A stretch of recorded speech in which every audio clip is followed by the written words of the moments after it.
Hi, I'm Amy. I'm Laura. And we are TwoPaperGirls.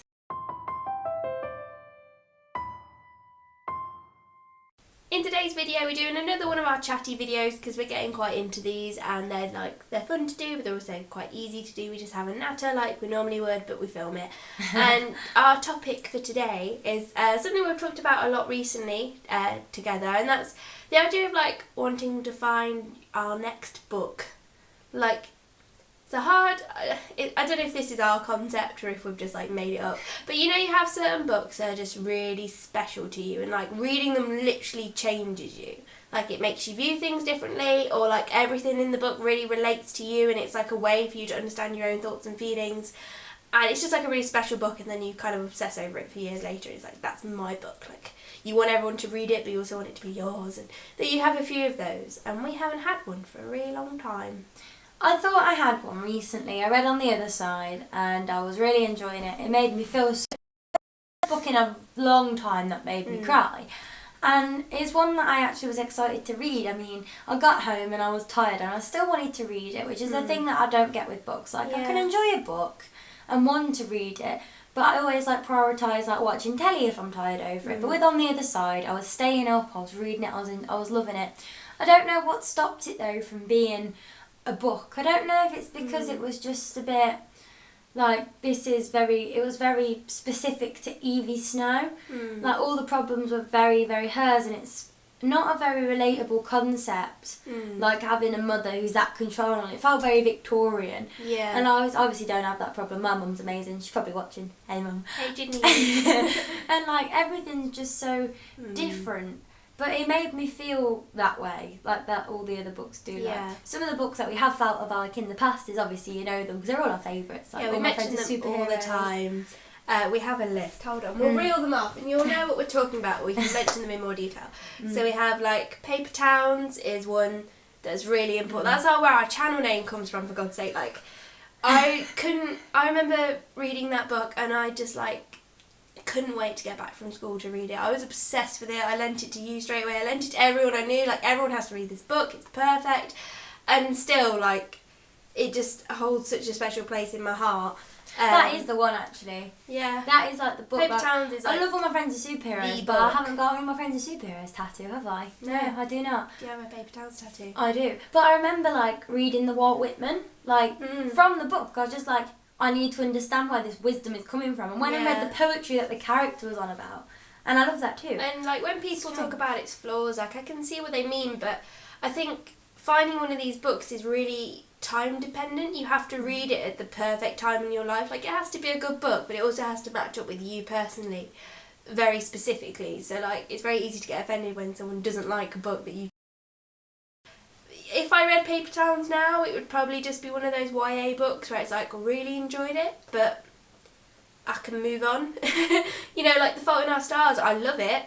It's so good, it broke my heart, but it's not Paper Towns. It's not got that specialness to it. It's strange. It is weird. And then we've also got Perks of Being a Wallflower is another one where Charlie doing that big speech at the end, especially in the film when he's like, when people forget what it's like to be 16 when they turn 17. I was like 16 going on 17, and just like a big change happening in my life. I was like leaving school and meeting new people and thinking about uni. Like, that just so perfectly fit up with some of the things Charlie was experiencing, and that line just like broke me. Just that whole book. Again, very time dependent. Catcher in the Rye is basically like it was when we were teens. It's very growing up. Yeah, we were like nostalgic. Time. We were struggling with falling over the cliff, literally. Like, it's just even hard to talk about. Hamlet, I mean, that's kind of one for me, but again, both of us, so... and Harry Potter. And Harry Although Potter. I remember, like, Harry Potter's very different for you, because you had it when you were a child. Yeah. And then you introduced me to it in year 11, and then it was kind of like a thing that brought us very close, and it's the thing that made us and our other best friend from school, Ezra, very close. Yeah. And it was what, like, sparked off all the walking, and it was just it was at the right point. I think that's why Harry Potter is their book or their series for so many people, is because it's a series. You can grow up with it, and when you return to the books in different stages of your life, you get something new out of it, whereas the other ones where it's just one book, like, for us at least, you have to be kind of that age to get that feeling from it. With Harry Potter, you're growing up with them, so when you're young and read the youngest books, you have all those feelings, but equally when you're older, you can like sympathise with all that. And then even when you're older, if you're a parent and think about like Molly Weasley, and it's just got so many layers to it that mean that it's like sustains it. Whereas some of these now, like I'm kind of scared to reread Paper Towns and really won't enjoy it as much, but I've got so much nostalgia I would, but yeah. Anyway, it's hard to talk about. I'm getting like emotional because I love these things so much. I don't know how we go about finding the next one though. No, like we just want to feel this again. I haven't had a favourite book where I'm like, everyone stop what they're doing and read this. This has blown me away. Like I thought Vicious came close, but that's a bit too like character driven. That was just a really good book, which I haven't read for a while, but it's not special like these. It hasn't got that like that thing about it that I relate to. I didn't relate to any of it. I think that's an important part for all of this, is kind of it. It's when you like don't understand things you're feeling and then a book kind of goes into it in a really beautiful way and you're like, God, that's me. Or like, you know, those kind of like associating yourself with those characters is really important. So when it's like Vicious, like great book, but I don't know what it's like to have superpowers and want to hate my best friend, especially don't. Have that It's just so strange though, because from making this video it might sound like we want to have recommendations for like finding our next new book, but I think the reason why these books were so special is that we weren't expecting them. Like I remember with all my friends of superheroes, Robin's mum read it and then she passed it on to Robin, then Robin passed it on to Laura, and then Laura was like, oh, you've got to read this. So I did, and it's like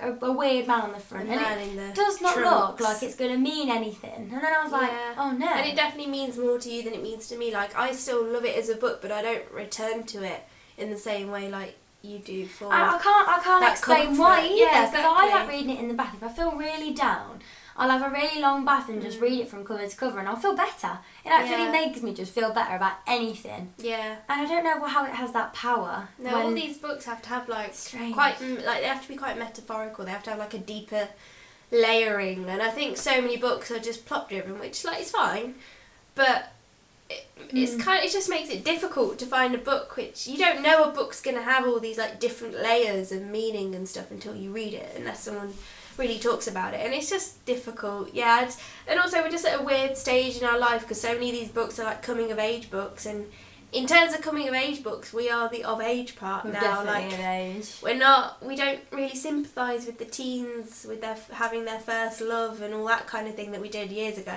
But we're definitely not adults. Yeah, so I just need a book that like that's what I've been wanting for so long, is a book of people like in uni where they're an adult but they're not an adult, and what they're doing with their lives, and they're so confused and like what happens next, and it just I want to move on, and I love my independence, but then I don't want to like. It's scary, you know. I just need a book that like has all those things but told in such a beautiful way. So maybe if you could recommend that, that would be good. But I still, even if it means that to you, it doesn't mean it will mean it to me. It's confusing. It is confusing, and it's stressful because I'm kind of like, what if we never get that feeling again? Yeah, I know. I watch so many booktubers who read a book and they're like, they won't stop talking about it because they've loved it so much, and I just don't get that very much anymore. I enjoy books, but I'm quite picky with my ratings, and I haven't had many 5 stars in the past like 2 or 3 years. And even Vicious and The Enchanted, which I read fairly recently, I gave both them 5 stars, and they're both, and Life of Pi as well, like, they're amazing books, but they're not favourites, I don't know. Like, I love them so much, they were all 5 stars, but they're not special to me. Makes sense. And I just want to find that again, and it's really difficult. That's why we keep reading. You do. You've got to keep reading.